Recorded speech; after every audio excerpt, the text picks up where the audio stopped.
एक जिज्ञासु का सवाल है, इनका नाम है प्रेम सिंह,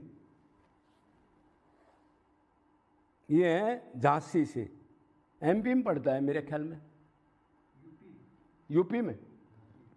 तो इन्होंने सवाल पूछा है,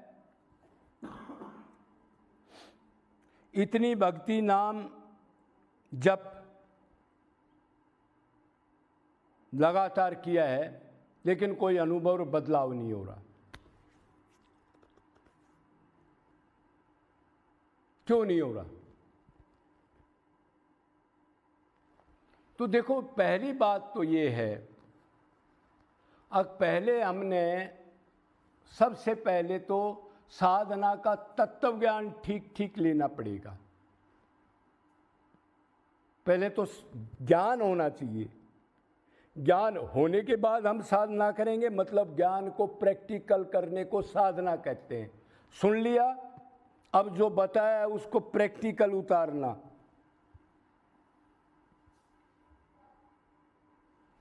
तो पहले तो ये है, हमारे को सबसे बड़ी गड़बड़ ये है कि एक तो ठीक बताने वाला गुरु ठीक नहीं मिला,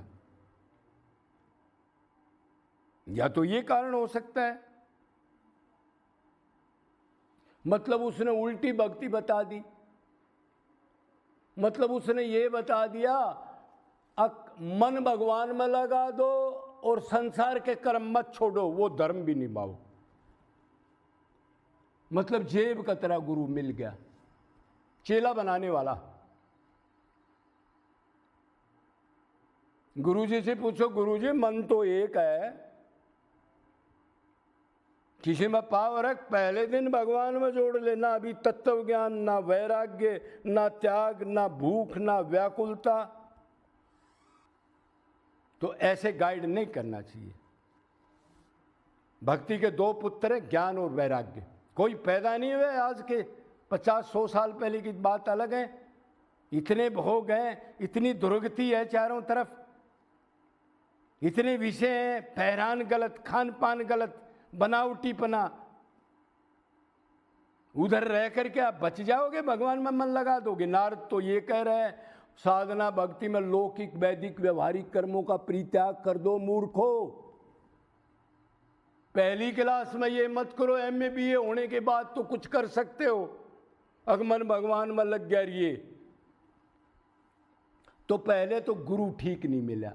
अगर गुरु आपको ऐसा मिल गया, अब संसार से वैराग्य के बगैर और भगवान से प्रेम करना पड़ेगा, और प्रेम मन को करना है, शरीर के चिन्हों को नहीं करना। जैसे आजकल कह रहे हैं भाव कुभाव में कैसे भी भगवान का नाम लो, अब कुभाव की आदत उनको डाल दी, वो तो राजी है। गुरुजी ने मंत्र दे दिया, दुकानदारी में छल कपट भी कर रहा है, और गुरुजी ने कह दिया कह भी मन लगे ना लगे वैसे ही लो। अब उसको आदत पड़ गई बेचारे को, हाँ वो करो।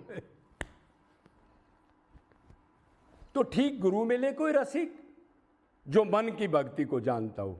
शरीर की भक्ति नोट नहीं होती है, जब तक मन साथ में हो तो शरीर भी साथ रख लो, लेकिन खाली मन से प्यार करना है। प्यार करोगे तो संसार से वैराग्य हो जाएगा। तो या तो ऐसा गुरु नहीं मिला, या ऐसे गुरु मिल गया आपको तो अपनी बुद्धि लगाई। क्या बुद्धि लगाई? गुरु ने तत्व ज्ञान बताया, साधना करो, ऐसे ऐसे ध्यान रखो, तो सिर तो हिला दिया, हाँ जी गुरु जी ठीक कह रहे हो, करूंगा करूंगा, और दंडवत प्रणाम भी कर रहा है, और अंदर से प्रैक्टिकल करने का कोई मन नहीं है। खोपड़ा टेका, मन बुद्धि को नहीं टेका। या फिर ये कमी हुई है, भाई एक चीज में खोट है, तो गुरु पूर्ण नहीं है। अगर गुरु पूर्ण नहीं है तो उसे आपने उसकी बात नहीं मानी 100%, और तो कोई रीजन नहीं हो सकता। तो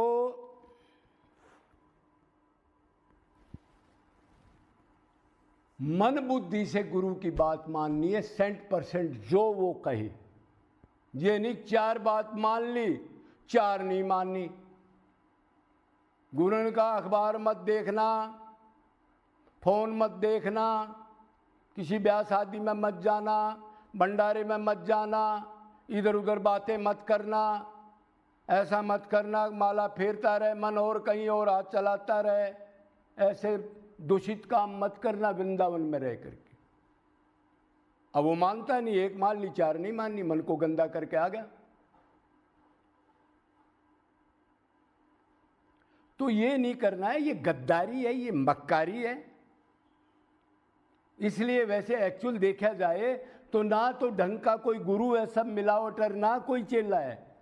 और गुरु कोई मिल गया तो चेला तो बिल्कुल ही नहीं मिलेगा आपको, जो 100% आपकी मान ले। सब बनावटीपना है। जो आपको भीड़ दिख रही है लाखों की, वृंदावन, अयोध्या और कहीं, एक भी मानने वाला नहीं है इसमें।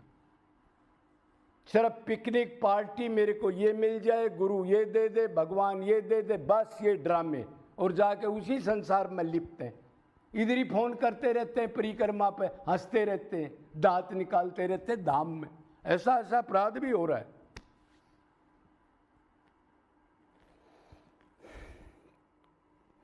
या फिर ऐसे किया, चलो 2 घंटे भगवान में कुछ मन लगाया, पूजा की, माला की, या वैसे मन लगाया, और 10 घंटे फिर खर्च कर दिया। अभी रिश्तेदारी में जा रहा है, अब शादी में जा रहा है, अभी इलेक्शन आ गए,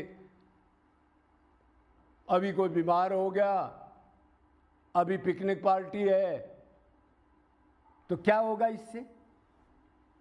ये भक्ति है कोई? ये तो ड्रामा है एक नंबर का। थोड़ा सा 10 पर 10 नंबर लिए, 50 नंबर खर्च कर दिए। मतलब 50 रुपए कमाए और खर्चा 250 का कर दिया। एक ही दिन में इतना कर्ज बना लिया। तो इसका कारण अब आप समझ गए होंगे। तो आपका यही सवाल था, इतनी भक्ति, सेवा, नाम जप किया, लेकिन अनुभव बदलाव नहीं हुआ। इसका मतलब है, एक तो आपने जो नाम जप या भक्ति की, वो इनसे की, हाथ पैर से, इससे मन को रखा संसार में, विषयों के चिंतन में, चारपाई पर पड़े पड़े भी चिंतन कर रहे हैं, क्या होगा कल, क्या करूंगा, क्या नहीं। और भगवान कह रहे मैं तो चिंतन नोट करता हूं।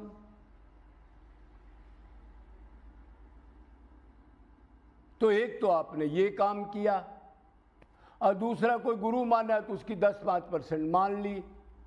ये नहीं समझा शरीर अभी खुश जाएगा, ये नहीं समझा 84 में क्या क्या, कितनी योनियों में जाना पड़ेगा, कैसे जीव एक दूसरे को खुद ही खा जाते हैं। एक टूक, एक पानी भी का बंदोबस्त नहीं है इंसान के अलावा, इस धरती पर कितने जीव हैं। ये नहीं सोचा कितना दुख भोगना पड़ेगा। तू क्या कर रहा है? शरीर छूटते ही तेरा क्या होगा? नहीं सोचा। गद्दारी, मक्कारी। भक्ति भी कर रहा है, बाहर का खाना खा रहा है, भक्ति भी कर रहा है, पिकनिक पे भी जा रहा है, भक्ति भी कर रहा है, अखबार भी देख रहा है, भक्ति भी कर रहा है, ब्याह शादी को भी अटेंड कर रहा है। तो भक्ति निरंतर हो। ये नहीं कि 1 घंटा, 2 घंटा, 4 घंटा, नहीं, 24 घंटे मन उसमें रहे। ऐसे खिलौना नहीं है भगवत प्राप्ति। घर में काम करो, भगवान में मन लगा जाओ, गोलोक की टिकट दे रहा है, वो गुरु से पूछना, गुरु जी तेरे को मिल गई गोलोक की? अगर दोनों नरक में ही मिलोगे तुम। मरना पड़ता है, खत्म होना पड़ता है। इतने गहरे टेस्ट आते हैं। 10-10 साल में जो आदमी सब कुछ त्याग के बैठे हैं, उनका भी दिमाग, हौसला खराब हो जाता है। इतने दिन हो गए, क्या होगा क्या नहीं होगा। फिर भी वो उठते हैं, गिरते हैं, फिर खड़े हो जाते हैं, फिर उनका दिल टूटता है, फिर यही करेंगे। मरने की बाजी तक सब कुछ छोड़ के, और गुरुजी घर में ही टिकट दे रहा गोलोक की। अब कौन भक्ति करेगा? जीव तो यही चाहता है भगवान भी मिल जाए, विषय को भी नहीं छोड़ूं। ऐसा गुरु मिल गया तो करोड़ों चेले बन जाएंगे, उसको भीड़ होगी। और उनका दोनों का गुरु चेला दोनों नरक में ठेलम ठेला, क्या मिलेगा? तो अभी आप समझ गए जो भी था। तो ये अपनी गलतियां की हमने, इसलिए बदलाव नहीं हो रहा। तो इनको संवारने से बदलाव जरूर हो जाएगा। लोगों ने भगवत प्राप्ति की है, निरंतर निष्काम अनन्य भक्ति करनी है। और एक की भक्ति करनी है और मन ने भक्ति करनी है और दुख सुख आए उनको समान रूप से सहना है, उलाना नहीं देना। जय जय